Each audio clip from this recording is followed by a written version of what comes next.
You're on a channel where long, boring books and messy stories turn into short, atmospheric tales for sleep. Here, you only get the richest, most flavorful essence of real events and fascinating stories. No pointless details, just vivid images in your mind. Before the story begins, make sure to subscribe to the channel and hit the like button right now. It really helps bring more of these nightly stories. Now get comfortable, close your eyes, and just listen. By the end of this story, you will definitely fall asleep, even if you don't feel sleepy yet. In this series, you'll hear how Loki weaves himself into the fate of the gods, from early tricks and risky bargains to the first cracks in Asgard's seeming stability.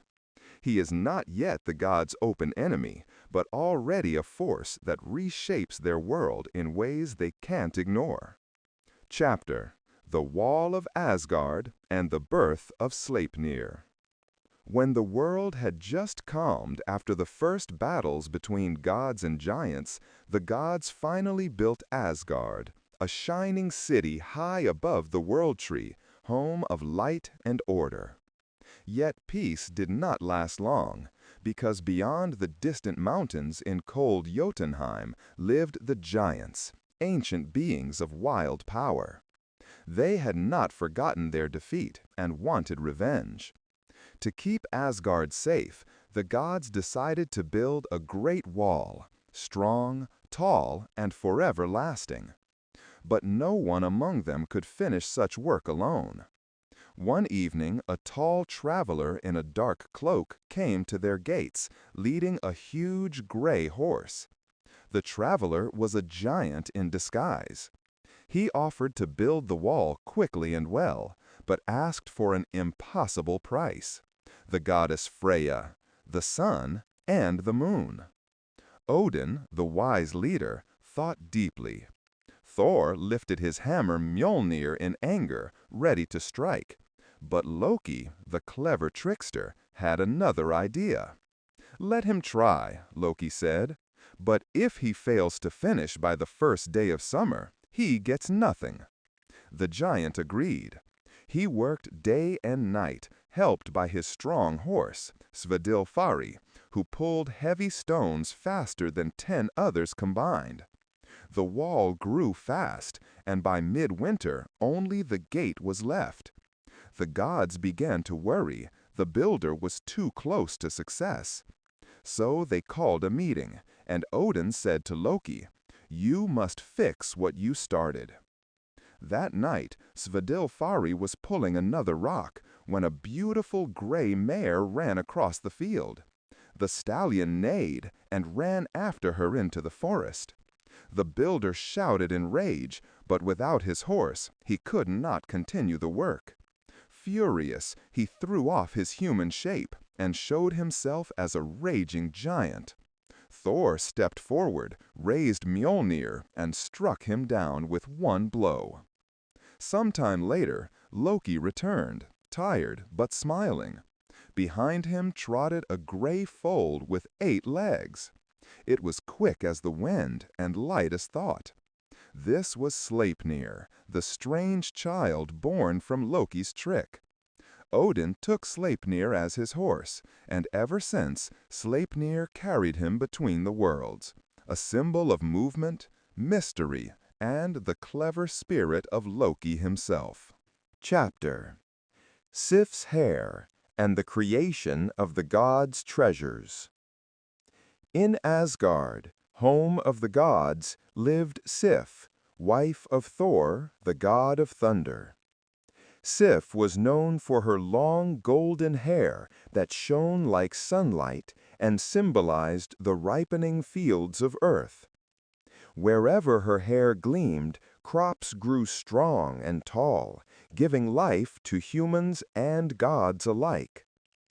One night, Loki, the trickster god, restless and mischievous, crept through the halls of Asgard, seeking trouble simply for the joy of it. He found Sif sleeping peacefully, her golden hair flowing around her like a field of light. With a sly grin, Loki took his knife and cut it all off, every shining strand. Then he fled, laughing in the dark. When Thor awoke and saw his wife's shorn head, his rage shook the heavens. Thunder rolled across the sky as he seized Loki by the throat. "You will fix this," Thor roared, "or I will break every bone in your body." Loki gasped and swore to make things right. Fear drove him down to Svartalfheim, the realm of dwarves, master smiths who shaped wonders from stone and metal in the heart of the earth. Loki went to the sons of Ivaldi, skilled craftsmen of the deep forges. "Make me new hair for Sif," he said, "hair finer than gold that will grow on her head as before." The dwarves accepted his challenge and set to work. When they finished, they gave Loki the golden hair, shining and alive, as well as 2 more treasures: Gungnir, a spear that would never miss, and Skidbladnir, a ship that could sail any wind and be folded small enough to fit in a pocket. Loki, ever cunning, thought to gain even more. He went to another forge, ruled by 2 rival dwarves, Brokkr and Sindri, and mocked them, saying they could not equal the sons of Ivaldi. Stung by pride, the brothers made a wager. If their works surpassed the others, they would take Loki's head. Loki agreed, confident he could outsmart them. Brokkr pumped the forge, while Sindri shaped the treasures. To spoil their work, Loki turned into a fly and bit Brokkr as he worked, but the dwarf did not stop. From the fire came 3 marvelous items: Gullinbursti, a golden boar that glowed in darkness; Draupnir, a ring that made 8 new rings every 9th night; and Mjölnir, a hammer that struck true lightning, but had a short handle, Loki's fault for his biting distraction. When Loki brought all the gifts before the gods, Odin chose Gungnir for himself.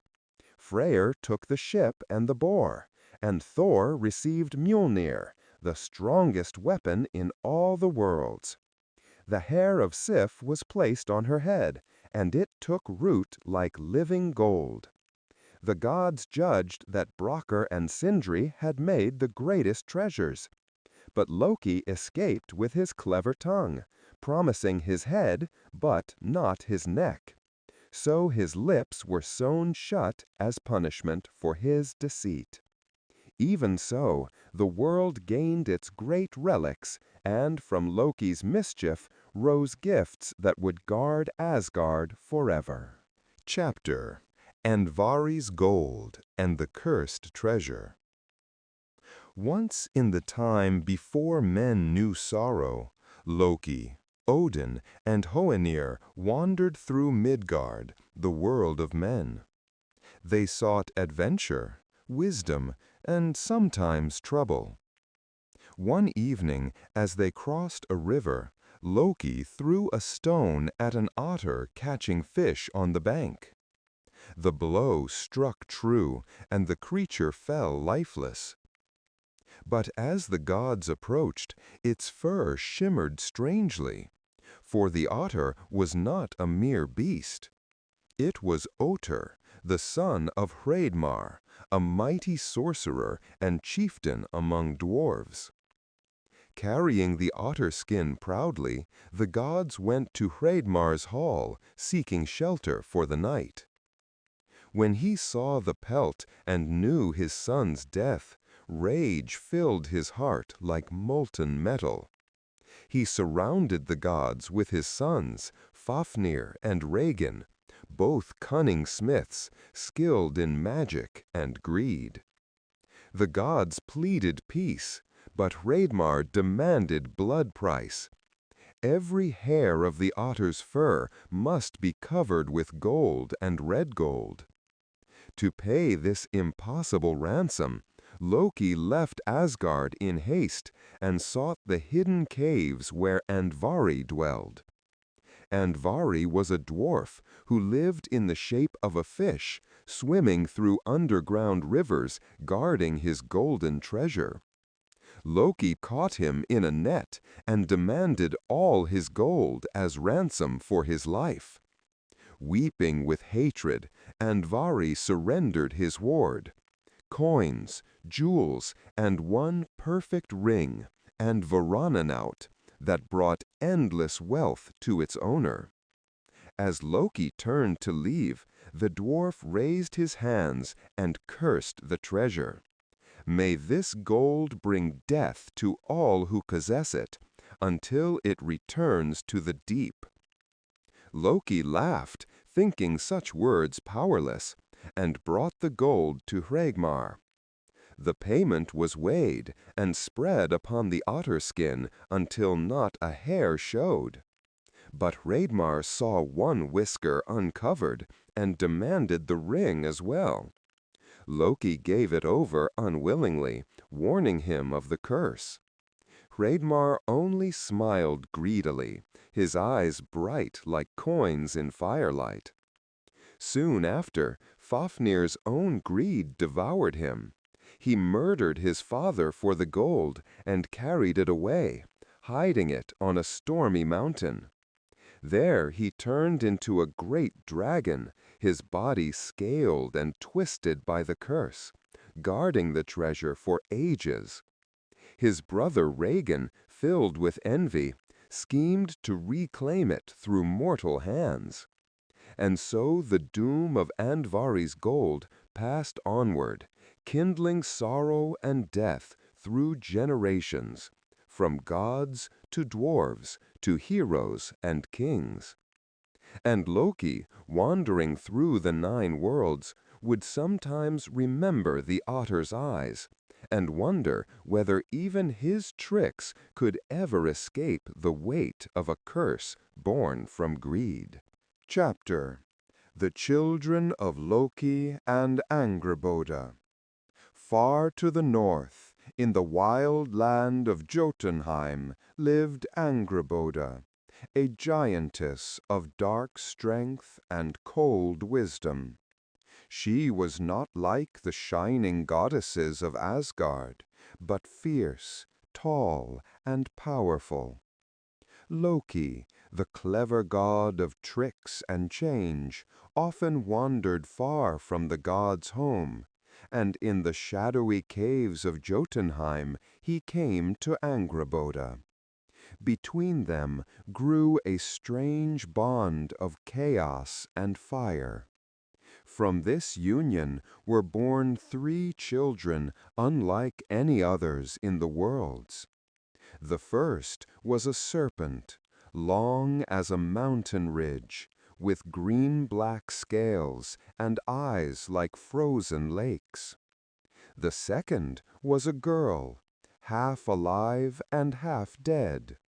One side of her body was lovely and human, the other gray and cold as a corpse. The third was a great wolf cub, black-furred and fierce, with eyes bright as burning iron. When Odin, the All-Father, heard of these births, his heart grew troubled. He saw in them signs of great danger. He gathered the gods and said, "These children will bring ruin upon us if they grow unchecked. We must act before they rise against us." So the gods sent their messengers to Jotunheim. The monstrous children were taken to Asgard, though even the bravest among the Aesir hesitated to touch them. First, Odin took the serpent.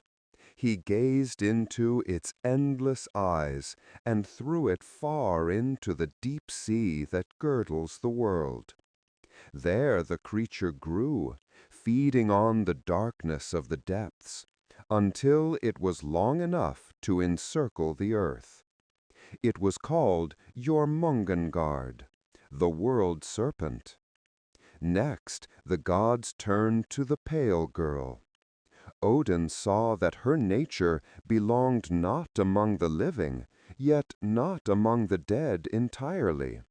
So he sent her down, below, all roots of the world tree Yggdrasil, to rule over Niflheim, the realm of the dead. There she became Hel, queen of the underworld, receiving those who died of sickness or old age. At last stood Fenrir, the wolf. Though still young, he was already larger than any hound and wild with strength. None but the brave war god Tyr dared feed him, for Fenrir's jaws could bite through iron. Odin, fearing his growth, ordered the dwarves to make chains strong enough to hold him. Twice they tried, and twice Fenrir broke free with a single jerk. Then the dwarves forged a final binding, Sleipnir, thin and shining like silk, but woven from the sound of a cat's footstep, the roots of a stone, and other impossible things. The gods invited Fenrir to test his strength again, but he grew suspicious and demanded that one of them put a hand in his mouth as a pledge. Tyr, knowing the risk, offered his right hand. When Fenrir found himself bound and could not break free, he bit down and tore off the hand. The gods laughed in victory, though none felt joy. They left Fenrir chained upon an island, his long howls echoing across the 9 worlds, a promise of revenge to come. And so Loki's children were hidden away, each awaiting the day when fate would set them free. Chapter: The Abduction of Iðunn, The Bargain with Þjazi. One bright morning in Asgard, the gods feasted as they often did, drinking mead and boasting of their deeds.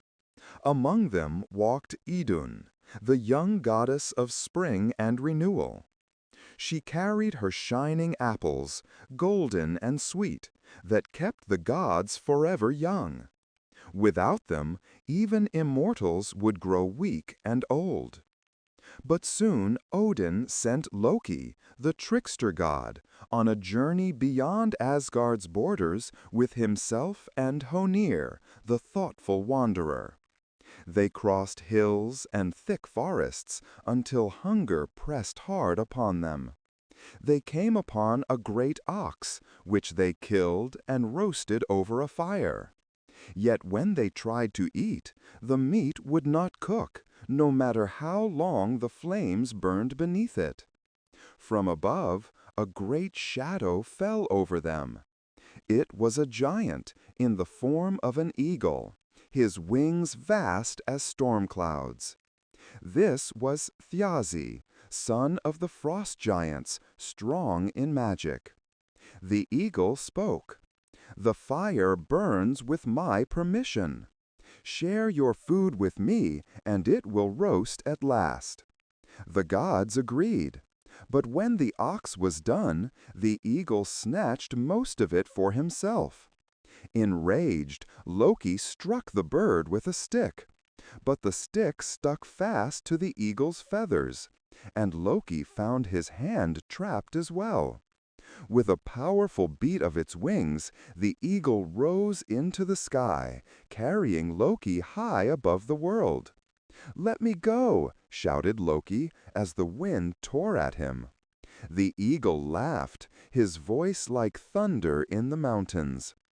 "I will release you only if you promise me a prize. Bring me the goddess Iðunn and her golden apples. Do this, and you shall live." Loki, terrified, swore the oath.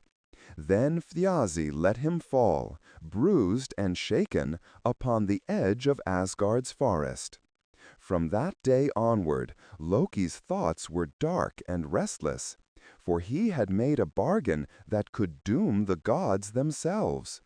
He walked the shining streets of Asgard with false calm, watching Iðunn as she tended her bright apples in the garden. They glowed like the sun's heart, untouched by time. Loki planned and waited, knowing soon he would have to choose between his life and the trust of the gods. Thus began the deceit that would bring sorrow to all Asgard, all born from a trickster's fear and a giant's hunger for what the gods' youth could not share. Chapter: The Abduction and Return of Iðunn. Days later, Loki approached Iðunn with soft words and a cunning smile. "Dear Iðunn," he said, "I have seen in the forest a tree bearing fruits even brighter than yours. It would be wise to compare them so that we may know whether your apples are truly the finest in all the worlds." Iðunn, gentle and trusting, agreed. She lifted her golden casket of apples and followed Loki beyond the shining walls of Asgard. But as they entered the shadowed wood, a cold wind swept through the trees. Out of the clouds descended Þjazi in his eagle form. With a terrible cry, he seized Iðunn in his talons and soared away toward Jotunheim, her apples clattering from their case. Loki watched for only a heartbeat before running back to Asgard, fear in every step. Soon the gods noticed that something was wrong. Their faces grew pale, their hair turned gray, and their limbs weakened. Even Odin's wisdom seemed heavy, and Thor's strength faded. Quickly they gathered in council and found Loki missing. When they caught him, they surrounded him with wrath. "You tricked her!" shouted Thor, lightning trembling in his fist. "Bring her back or pay with your life!" Loki pleaded and swore to fix what he had done. Freya, goddess of love and flight, lent him her falcon cloak, a magical garment that turned its wearer into a bird.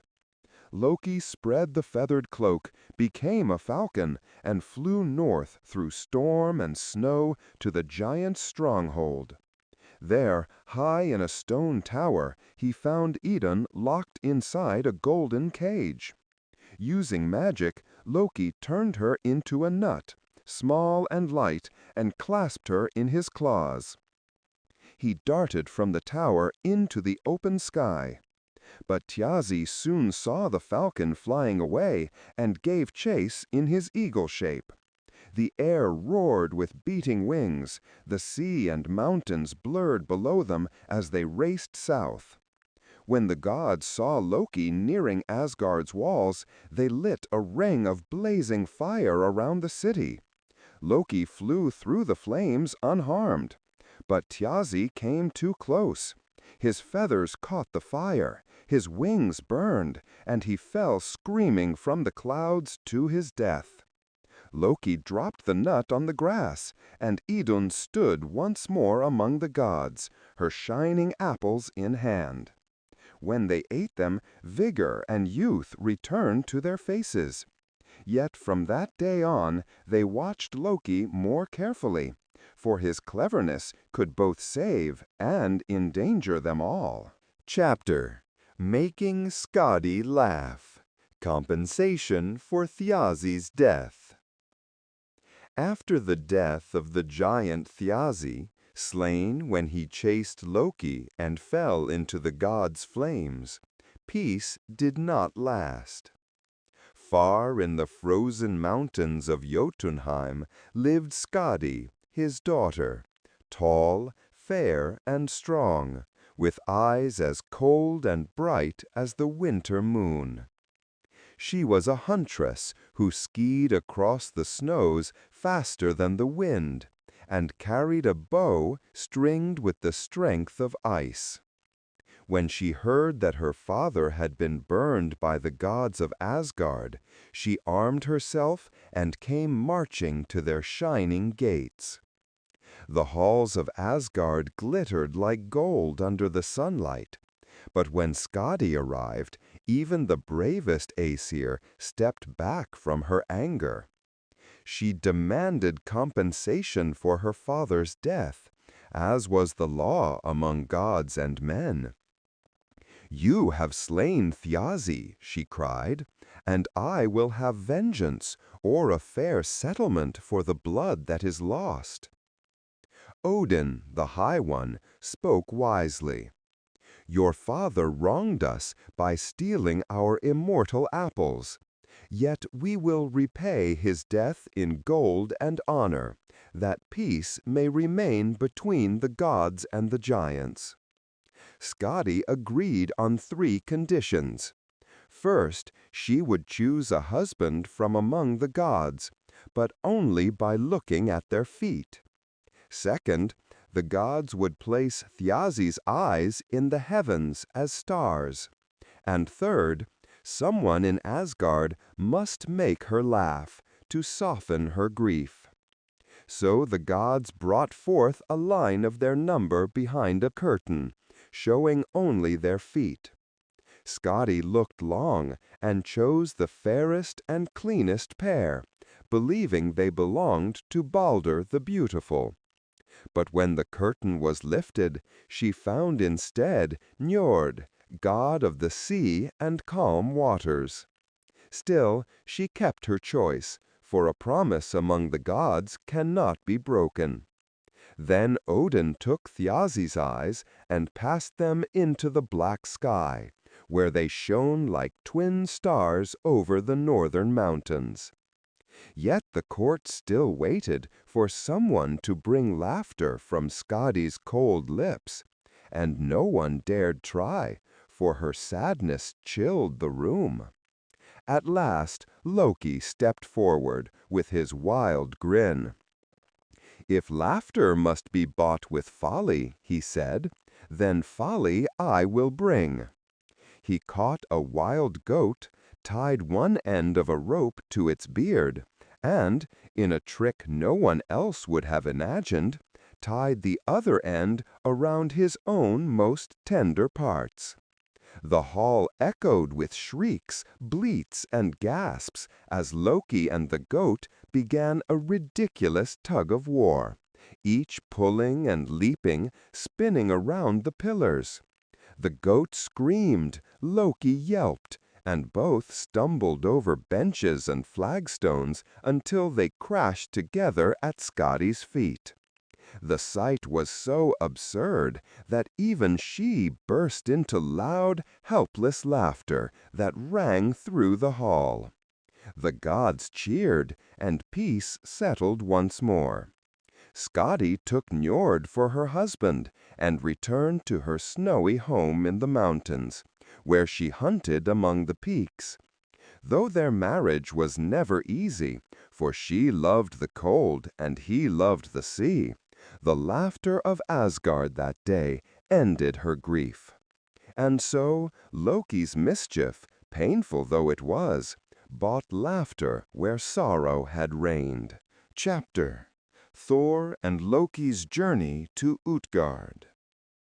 One day, Thor, the thunder god, restless and proud, decided to travel to the land of giants. Loki, ever curious for trouble and adventure, went with him. Far they wandered, through forests and over hills, until they came to a poor farmer's hut. The man welcomed them, though he had little to give. So Thor slew his own goats for supper, and told the farmer's family to keep the bones untouched while they roasted the meat. But the farmer's son secretly cracked one of the bones to suck out the marrow. In the morning, when Thor blessed his goats to rise again, one of them limped. Seeing this, Thor's fury filled the hut like storm clouds. But the farmer trembled before him and begged forgiveness. Thor spared them, but took the two children, Þjazi and Röskva, as his servants instead. Together they journeyed east, through mountains and forests, until night fell and thunder rolled. They found a great hall and slept inside, only to wake as the ground trembled beneath them. Peering out, they saw that the hall was in fact a giant's glove, and its owner, a massive giant named Skrymir, was stretching beside them. Skrymir offered to travel with them, carrying their food bag. But when Thor tried to open it, no knot would yield to his strength. Angered, he struck the sleeping giant's head 3 times with Mjölnir, his mighty hammer. Yet Skrymir only stirred and asked if a leaf had fallen on him. Thor began to doubt his power. At last they reached Útgard, the city of the giants, ruled by Loki, not the same Loki who traveled beside Thor, but a giant lord known for clever riddles and illusions. He greeted them with mocking courtesy. "If you wish to stay in my hall," he said, "you must prove your worth in contests." First came Loki, the trickster. He claimed he could eat faster than any being alive. So Loki set him against a red-haired youth named Logi. They each began devouring a giant trough of food, meat, bones, and all. When they met in the middle, Loki had finished the meat, but Logi had eaten everything, even the bones and the wood. Then the giant laughed. "Logi is no man, he is wildfire itself. Who can eat more swiftly than fire?" Next came Þjazi, swift of foot, who raced against a man named Huggi. No matter how fast he ran, Huggi always surpassed him, for his name meant thought, and no man outruns thought. Finally, Thor himself stepped forward. He was asked to lift a huge cat, but could only raise one of its paws from the ground. Later, he was told the cat was no cat at all, but Jormungandr, the world's serpent in disguise. After that, Thor tried to drink from a horn, but no matter how hard he drank, the level barely lowered, for the other end reached the very sea itself. In anger, he challenged an old woman to wrestle, only to be forced to one knee. She was, in truth, old age. When dawn came and the travelers prepared to leave, Loki revealed the truth. Each contest had been illusion and trickery, showing the gods' limits. Even Thor's might was no match for magic shaped from nature's own forces. The god of thunder raised his hammer to strike, but the giant vanished, and the city faded like mist in the morning air. Thor stood in the empty hills, his rage echoing through the clouds. Loki laughed softly, though even he was uneasy. They both learned that in Jotunheim, strength alone was not enough, for the giant's greatest weapon was deception itself. Chapter: The Theft of Thor's Hammer. Þrymskviða. One morning, when lightning still slept upon the mountains, Thor awoke and reached for his mighty hammer, Mjölnir, the weapon forged by the dwarves, defender of Asgard, breaker of giants. But where it had always lain beside him, there was only empty space. He searched the hall, then the fields, growing angrier by the moment. Without Mjölnir, the gods were defenseless. He called for Loki, the cunning one, who came quickly, smiling though he saw Thor's dark face. "The hammer is gone," said Thor. "Find it, or feel its loss harder than I." Loki nodded, and went at once to Freya, goddess of beauty and desire, to beg for the loan of her falcon cloak, a garment that let its wearer fly like a bird. She agreed, though not without suspicion of mischief to come. With wings of feathers shining in the sun, Loki flew down from Asgard and over icy peaks to Jotunheim, the land of the giants. There he found Thrym, a frost giant covered in iron jewels and frozen beard. "Well met, Loki of Asgard," said Thrym. "Are you looking for Mjölnir? I have buried it 8 miles deep beneath the earth. You shall never see it again, unless Freya herself comes to be my bride." Loki's sharp mind turned quickly. He flew back to Asgard and told Thor and the gods the giant's demand. Thor's roar shook the walls, but Freya's fury burned even hotter.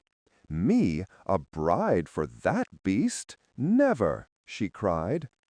The gods gathered in council. Without Mjölnir, they feared invasion, yet no one had a plan. Until Heimdall, the watchful one, spoke. "Let Thor be the bride," he said with a smile. "Dress him in fine linen and bridal jewels. Loki can go as his maid. Thus they may trick Thrym and win back the hammer." The thought seemed absurd, but desperate times demanded desperate wit. Thor grimaced, but agreed. They dressed him in a bridal veil, heavy necklaces, and golden keys that jingled about his waist. Loki tied up his own hair and played the clever servant. Soon, in a shining chariot drawn by goats, the bride and her maid set off for Jotunheim. Thrym greeted them joyfully, amazed at his luck. "Never have I seen a bride so large or fierce-eyed," he said. Loki answered quickly, "She has not slept for 8 nights, longing for you." They feasted, but Thor devoured an ox, ate salmon, and all the sweets meant for the guests. Thrym stared in horror, until Loki whispered, "She was so eager for your love, she has eaten nothing for days." The giant beamed at this answer. When Thrym lifted the bridal veil to kiss his bride, Thor's eyes flashed like lightning. The giant sprang back, crying, "Why are Freya's eyes so fierce?" Loki lied again. "It is the joy of seeing you." At last, Thrym ordered Mjölnir brought forth to bless the marriage, as custom demanded. The hammer was placed on the bride's knees. Thor's hands closed around its handle, and the hall shook with thunder. He tore away the veil, laughed mightily, and struck down Thrym and all his kin. No giant fled that night. When dawn rose, Loki and Thor drove their goats homeward, the hammer once again shining in the gods' grip. The gods rejoiced, and laughter filled Asgard. But Loki's smile hinted that the world was never far from another trick. Chapter Lokasenna, Loki's quarrel at Aegir's feast. There came a time when the sea giant Aegir, master of waves and brewing, invited the gods to a great feast beneath the shimmering hall of the sea. His home glowed with golden light from shining ale cauldrons, and laughter echoed across the depths. All the gods came, Odin and his sons, Thor, Freyja, Bragi, and many others. Loki, too, joined them, for although they distrusted him, he was still one of the Aesir. For a while the feast went well. The ale flowed, the gods toasted one another, and the songs of Bragi, god of poetry, filled the hall. But soon Loki's restless heart turned bitter. He envied their praise and mocked their smiles. When one of Aegir's servants, Fimafang, was praised for his skill, Loki's face darkened. In sudden rage, he struck the servant dead before all eyes, and the hall fell silent. The gods drove Loki out, cursing him, but after some time he returned, pale with fury and pride. "I thirst," he said, standing in the doorway. "Will you deny me a seat, you who call yourselves hosts?" None spoke, until Odin signaled that he might sit, though not in peace. Loki drank deeply, then began to speak words sharper than blades. One by one he insulted the gods. To Bragi he sneered, "You boast of bravery, but would never fight." To Freyja he revealed old shames, calling her lover to all gods and elves alike. To Odin he mocked, "You made oaths with cowards and broke your wisdom in folly." He laughed at Frigg, Thor's mother, bringing up secrets from her youth, and turned to Sif to whisper slander. Some gods warned him to stop. Frey rose in anger, but Loki reminded him of the price he paid for his peace, giving away his sword for love. Heimdall called him a fool, and Loki spat, "You stand forever sleepless, watching others' joy." Even Njord and Skaði were not spared. He mocked their marriage and their misfortunes. The hall, once filled with music, now rang with cruel laughter and bitterness. Only Thor had not yet arrived from distant lands. When he finally entered and heard what Loki had said, thunder rolled through the room.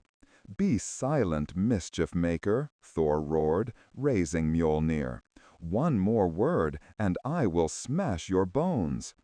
Loki sneered one last time, his eyes bright with madness. "You threaten much, Thunder God, but strike not yet. Beware, for when doom comes, the wolf will howl, and your world will burn." Then, before the hammer could fall, he vanished into the shadows, fleeing Asgard forever. That night, the gods sat in uneasy silence. Loki's words had opened old wounds, and though he had been driven out, the air of feast and friendship was gone. In time, his exile and anger would grow into a storm that no one could stop, the first whisper of the doom called Ragnarok.